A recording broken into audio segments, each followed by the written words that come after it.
सुने जय जय बेटा कुमार गीत। पूबड़े पश्चिम साजे लैक गोड़ बसे लैक गोड़ बसे बैठी गेलै घोड़ा बाबा के दुआरिया बैठी गेलै घोड़ा बाबा के दुआरिया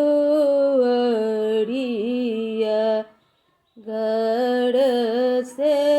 बाहर भेल दुल्हा सुंदर दुल्हा दुल्हा सुंदर दुल्हा साजू यो बाबा मेरो बड़ियतिया साजू यो बाबा मेरो बड़ियतिया। हम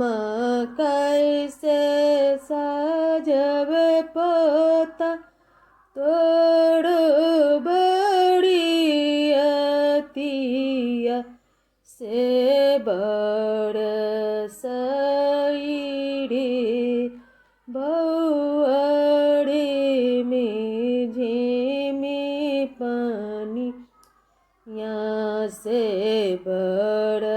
सईरी बउअड़ी में झिमी पानिया मेघबा के देवय बाबा मेघ डामर छत बसेदा दिके यो बाबा लहंगा पटोरबा सेदा दिके यो बाबा लहंगा पटोरबा लहंगा पहिरी दादी घूमतिन अंगनमा से जीवहु